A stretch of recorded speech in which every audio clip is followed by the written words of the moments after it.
Hi friends, எல்லாம் நல்லா இருக்கீங்களா? வெல்கம் டு புப்போல சமையல். ஓகே ஃப்ரெண்ட்ஸ், வாங்க இன்னைக்கு வந்து என்ன பண்ண போகிறேன், என்ன செ சமையல் பண்ண போகிறேன் அப்படின்னு பார்க்கலாம்.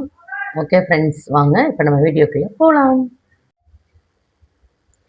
டீ போட்டுட்ருக்கேன் ஃப்ரெண்ட்ஸ். காலை எழுந்ததும் ஒரு டீ, அவ்வளோதான். டீ ரெடி ஆயிடுச்சு ஃப்ரெண்ட்ஸ். இங்கே பாருங்கள் ஃப்ரெண்ட்ஸ், கொத்தமல்லி இலை, கருவேப்பிலை, தக்காளி வந்து எவ்வளோனா கிலோ 50 ரூபான்னு சொன்னாங்க. அப்புறம் கருவேப்பிலை, மல்லி இலைலாம் வந்து சும்மா ஊசி கொடுத்தாங்க. கொஞ்சம் லைட்டாக வாடினது அப்படி இருக்குது. அதனால் வந்து நீங்களே பிரித்து எடுத்துக்கோங்க அப்படின்ட்டு அப்படியே எடுத்து கொடுத்துட்டாங்க. அதுக்கப்புறம் தக்காளி இதான் ஃப்ரெண்ட்ஸ் வாங்கிட்டு வந்தேன். அதுக்கப்புறம் பால் வாங்கிட்டு வந்தேன். தக்காளியை அரைச்ச ஃப்ரெண்ட்ஸ், அது வந்து ஃபுல்லாக அந்த மாதிரி ஃபுல்லாக செதறிடுச்சு. நமக்கு வந்து கையோட க்ளீன் பண்ணத்தான் நல்லாயிருக்கும். ஃப்ரெண்ட்ஸ், இன்னைக்கு பார்த்தீங்கன்னா தூங்கி எழுந்திரிச்சது ரொம்ப லேட் ஆகிடுச்சு ஃப்ரெண்ட்ஸ். எத்தனை மணிக்கு தூங்கி எழுந்துச்சுன்னா 7:40 இருக்கும். அப்போ தான் தூங்கி எழுந்திரிச்சேன். தூங்கி எழுந்திரிச்ச உடனேவும் அப்படியே கொஞ்சம் நேரம் சேரில் உட்காந்துட்டு இருந்தேன். அப்படியே முதுகெல்லாம் ஒரே வலியாக இருந்துச்சு. அதுக்கப்புறம் அப்படியே உட்காந்துருந்தேன். அந்த நான் மொத்தம் 8 மணி ஆயிடுச்சு. அதுக்கப்புறம் தான் கடையில் போய் பால், தக்காளி இந்த இதெல்லாம் வாங்கிட்டு வந்திருந்தேன். முட்டை அதெல்லாம் வாங்கிட்டு வந்தேன். இங்கெல்லாம் உள்ளே படுத்து தூங்குறாங்க. நைட்டு தூங்குறது லேட் ஆயிடுச்சு. அதனால் இன்னைக்கு சமையலும் லேட் தான். தூங்கி எழுந்திரிச்சாலே வந்து லேட்டாக தூங்கி எழுந்திரிச்சாலே எல்லா வேலையுமே கொஞ்சம் லேட் ஆகிடுது. சரி, ஓகே ஃப்ரெண்ட்ஸ், இப்போ வாங்க நம்ம குழம்பு வைக்கிறதுக்கு போகலாம். இப்போ நான் இதில் கடுகு, வெந்தயம், கருவேப்பிலை போட்டிருக்கேன். அதுக்கப்புறம் சின்ன வெங்காயம்,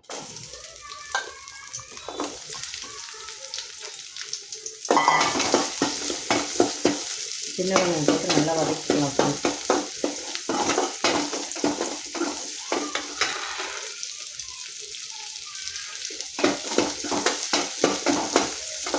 சின்ன வெங்காயம் போட்டு நல்லா சூப்பராக வதக்கிக்கலாங்க.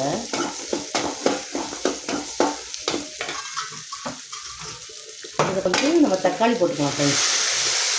தக்காளி நான் வந்து அரைச்சி தான் போடுவேன். தக்காளி போட்டு நல்லா இது வந்து கொதிக்கட்டும், கொஞ்சம் நல்லா வேகட்டும். குழம்பு மிளகாய் பொடி, கொஞ்சமாக மல்லித்தூள், கொஞ்சமாக மஞ்சள் பொடி, கொஞ்சமாக தனி மிளகாத்தூள், உப்பு சும்மா இப்போ கொஞ்சம் கம்மியாக தான் போட்டுருக்கிறேன். அதுக்கடுத்து தான் சேர்த்துக்கணும் நல்லா. இப்போ கொஞ்சமாக புளி கரைச்சி ஊற்றிக்கலாம். கொஞ்சமாக மல்லி இலை போட்டுக்கலாம் ஃப்ரெண்ட்ஸ். அப்போ தான் வந்து முட்டை குழம்பு வாசனை சூப்பராக இருக்கும். தேங்காய் அரைச்சதையும் ஊற்றிக்கிறேன் ஃப்ரெண்ட்ஸ். தேங்காய் வந்து நல்லா வலுவலுன்னு அரைச்சிருங்க. இதில் வந்து என்னென்ன போட்டிருக்கேன்னா தேங்காய், கொஞ்சம் லைட்டாக சோம்பு, அப்புறமா ஜீரகம், அதுக்கப்புறமா ஒரு 4-5 வெள்ளைப்பூடு, அவ்வளோதான். இதுதான் போட்டு நல்லா நைஸாக அரைச்சிருக்கிறேன். இன்னும் நல்லா கொதிக்கட்டும் ஃப்ரெண்ட்ஸ். அதுக்கப்புறமா தான் நம்ம முட்டையை போட போகிறோம். இங்கே வந்து சாப்பாடு வடித்து வச்சுட்டேன். அதுக்கப்புறம் வந்து நேற்று நைட்டு கழுவின பாத்திரம் இங்கே பாருங்க. நேற்று நைட்டு கழுவின பாத்திரம் ஃபுல்லாக இருக்குது. இதெல்லாம் எடுத்து வைக்கணும். அதெல்லாம் எடுத்து வைக்கிறதுலாம் அங்கே குழம்பு கொதிக்கும். இப்போ பாருங்கள் ஃப்ரெண்ட்ஸ், சும்மா சூப்பராக கொதிக்க ஆரம்பிச்சிருச்சு. இப்போ நம்ம வந்து நான் வந்து என்ன செய்ய போகிறேன்னா, உப்பு உரப்பு ஓரளவு கரெக்டாக தான் இருக்கும். உப்பு சரியாக இருக்கான்னு மட்டும் நான் பார்த்துக்கிறேன். ஆஹா, சூப்பராக இருக்கு. ரொம்ப அருமையான ஒரு முட்டை குழம்பு. இப்போ தான் வந்து நான் என்ன பண்ண போகிறேன்னு பார்த்தீங்கன்னா, முட்டை நம்மளோட தலைவன் வந்து அப்படியே ஒன்றா நம்ம வந்து நான் வந்து உள்ளே இறக்க போகிறேன். உடச்சிட்டு கரெக்டாக இந்த ஓடு வந்து உள்ளே விழுந்துடாமல் ஊற்றணும். ஏன்னா உள்ளே ஓடு வந்து விழுந்துச்சுன்னு வச்சுக்கோங்களேன், நம்ம சாப்பிடும்போது தெரியாமல் அதை சாப்பிடுவோம். பிள்ளைங்களாம் வந்து தெரியாமல் அதை எடுத்து வாயில் போட்டுருவாங்க. இப்போ தொண்டையில் போய் மாட்டிக்கிறோம். எனக்கெலாம் சின்ன பிள்ளைல அந்த மாதிரி வந்து 2 தடவை நடந்திருக்கு ஃப்ரெண்ட்ஸ். முட்டையை வந்து ஆர்வத்தில் சாப்பிட்றேன்னு சொல்லி அந்த ஓடு வந்து ஓடோட வந்து அது முழுங்கிட்டேன் போல இருக்குது.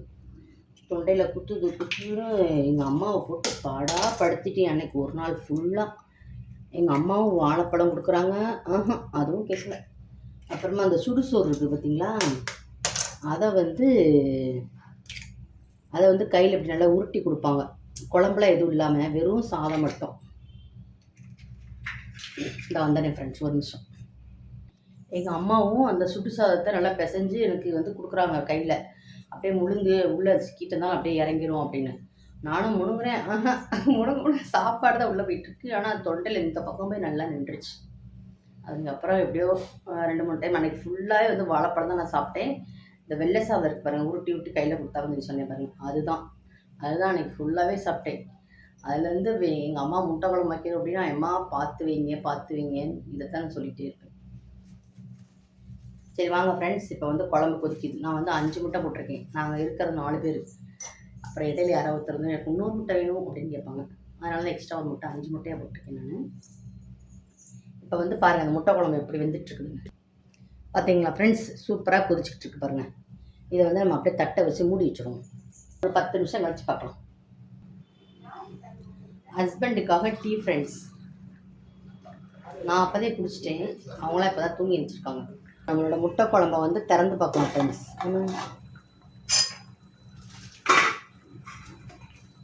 இன்னும் கொஞ்சம் வேகணும் ஃப்ரெண்ட்ஸ், வேகட்டும்.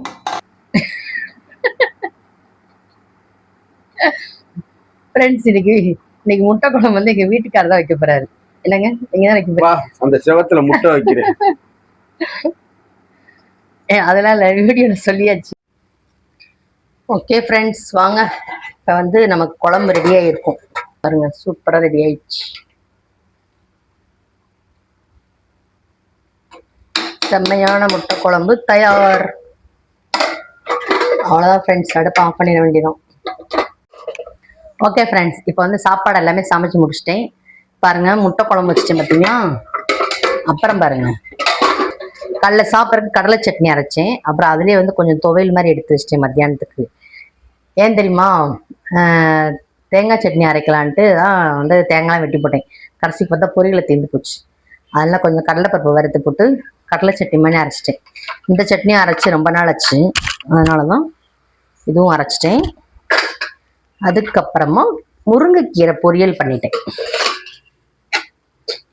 முருங்கைக்கீரை பொரியல் இது வந்து நான் வீடியோ எடுக்கலை, ஆனால் வந்து அடுத்தடுத்த வீடியோவில் உங்களுக்கு நான் வந்து எப்படி நான் முருங்கைக்கீரை வைப்பேன்னு உங்களுக்கு நான் சொல்கிறேன். இந்த மாதிரி சூடான சோறுல முட்டை குழம்பு போட்டு உங்கள் வீட்டுக்காரர் ஊட்டி விட்டிங்கன்னா ஆஹா ஓன்னு உங்களை பாராட்டுவாங்க.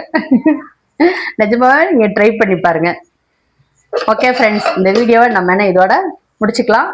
மறுபடியும் வேறு நெக்ஸ்ட் ஒரு வீடியோவில் பார்க்கலாம். டாட்டா பாய்.